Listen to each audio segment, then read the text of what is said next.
Fingers on buzzers! Do it. Let's do it. I can't believe these words are about to leave my mouth. How's it going, YouTube? This is Undying Art bringing you another figure review. Today I bring you the Mezco 112 Collective MDX exclusive Blade figure review. That's right, I have the MDX Blade. I can't believe I'm saying that. It seems crazy. I completely missed the pre-order. I wasn't really collecting Mezcos at the time, and the prices on this figure are absolutely insane. But thank you to one of my friends on Facebook for letting me have this figure. I shouldn't say let me have this. I bought the figure off him, but for an incredible price. So, let's take a look at him. So, taking a closer look at the head sculpt. I mean, this is a very old figure, so you've probably seen it, but I do really like the... I was going to say likeness, but there is no likeness because it's Mezco's own design. But I like the sculpt and the paint detail, and I love the tattoos going across his head. The one thing I do find weird is the neck is the same as the normal version of Blade, but the tattoos don't run into the head sculpt like they do on that version, which I think is a very weird missed opportunity. The painted tattoos on the arms very cool. Double jointed elbows is just absolutely fucking beautiful. It's symmetrical. Sorry, not symmetrical, it's mirrored. And then I really like the vest. It's kind of like a mixture of the movie Wesley Snipes mixed with its own Mezcofication. I don't know if that's a word, but we're saying it. And the belt is quite loose on mine, but it gets the job done. And it has the, I don't know what you call them, like shurikens, already installed. And then on the back, I did have to modify this figure straight away. I installed a magnet for the sword sheath, so I can have it removed or attached. So when I finally get a coat for this guy, I can have the vest on with the coat, etc. And I do like the pants. I like the material as opposed to the pleather or leather of the original Mezco. I can't remember if it is pleather or leather. And to be honest, I don't know the difference looks wise. The 3 stakes on his leg, and he's also got a pretty cool pistol which I'll show you in the accessories. So I'll just remove that quickly, or not quickly. That's very snugly in there, I didn't realise that.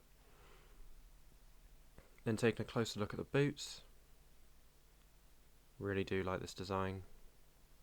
It's nice, tactical, but also like, I don't know what the word is, like minimal look, as opposed to a lot of Mezcos where they just pump way too much detail in and ends up looking overly designed. Here is the pistol.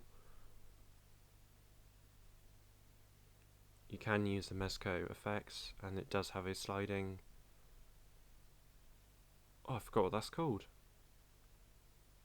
Chamber? No, that might not be the right word. And it does have a gap for the magazine, which I shall put in now, because I did not realise it didn't have one in already. So that just slots in there. And there is his pistol complete. So I put that back in his holster.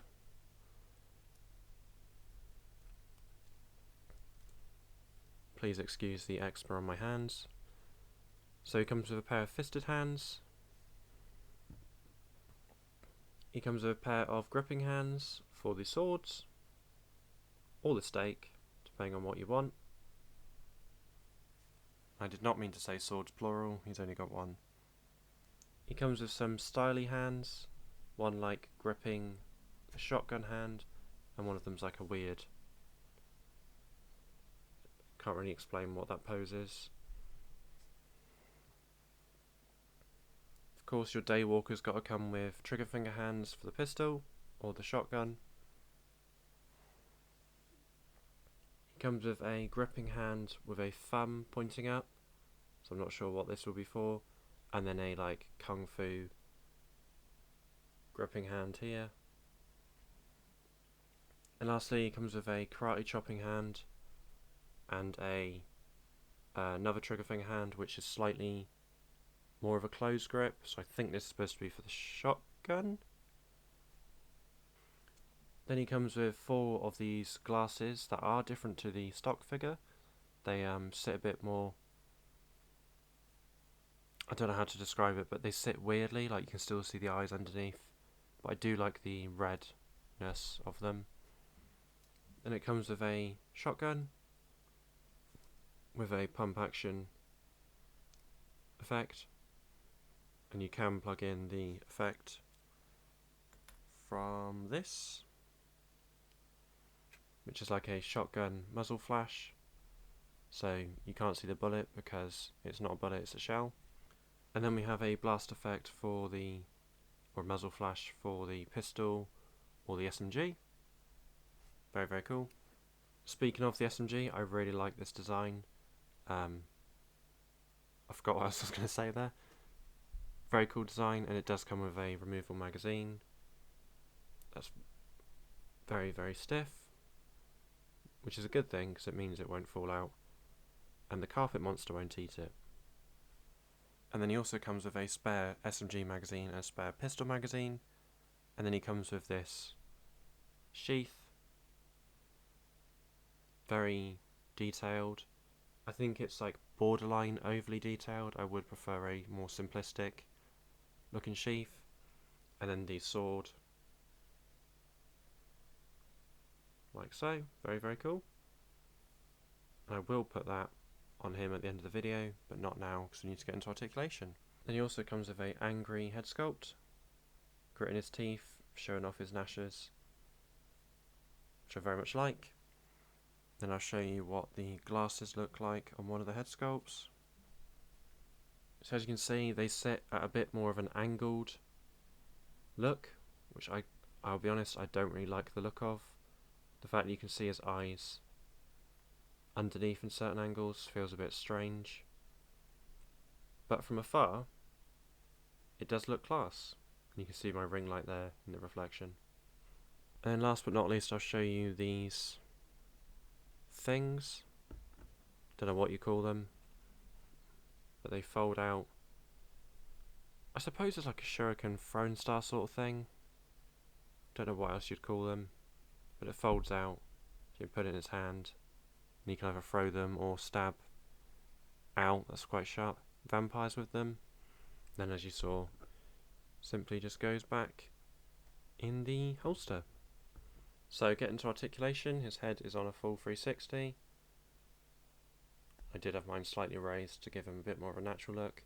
Nice tilt, although a bit unnatural tilt. You can remove the vest if you wanted to, but I'm not going to because I like how it looks. Full 360 in the arms. Mine's a bit stiff, which I'm quite happy with. Goes out that far. Is there a butterfly joint? There is a butterfly joint. There is a bicep swivel. There is a double elbow, because all figures should have double jointed elbows. I don't care what the character is. It's really unnatural to only be able to go 80 to 90 degrees.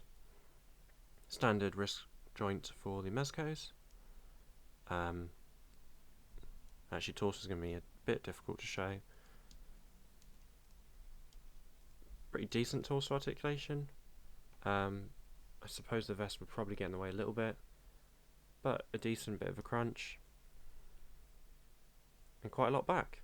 I forgot to show how far he can look up as well. He can look up pretty good. And he can look down a decent amount. I think his belt's just come off. Yeah, his belt's just come off. So we'll just remove that. His leg kicks out that far. Kicks back that far.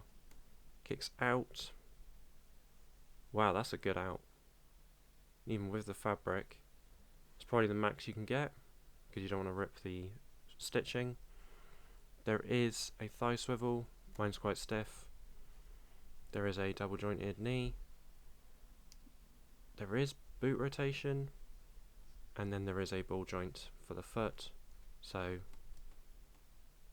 full 360 if you wanted to, but mine's very stiff.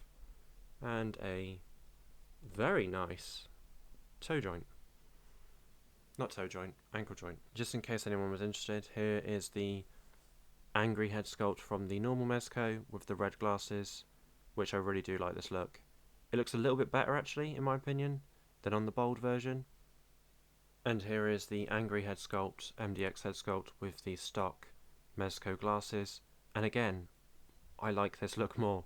So it's quite funny that Mezco seem to have, well, for me at least, switched around the glasses, whereas if they had the stock figure with the red glasses and this figure with the black glasses, I think it looks way better. But let me know what you think. So getting on to size comparisons, here he is with the only vampire I have in my collection, a Mezco Morbius. I do intend to do a custom of this figure, basically just take the body and put it on a suited figure because I like the suited look instead of this comic-y superhero look or supervillain costume. And then the right hand side we have the Mezco comic Daredevil with repainted head sculpt. And then here he is with the classic stock non-exclusive Mezco blade with a Cosmic Capes jacket and the Mezco 1/12 scale, sorry not 1/12 scale, Netflix Daredevil repainted by me to be a bit more accurate to season 2 look. And then on to random size comparisons. Here he is, the SH Figure Arts Book of Boba Fett, and the PW Toys Skeleton Man, aka the Ghost Rider from the Nicolas Cage film. And I can't lie, looking at this, I really want to get the Mezco Ghost Rider now. So I might have to pick that up, even though I really hate light gimmicks.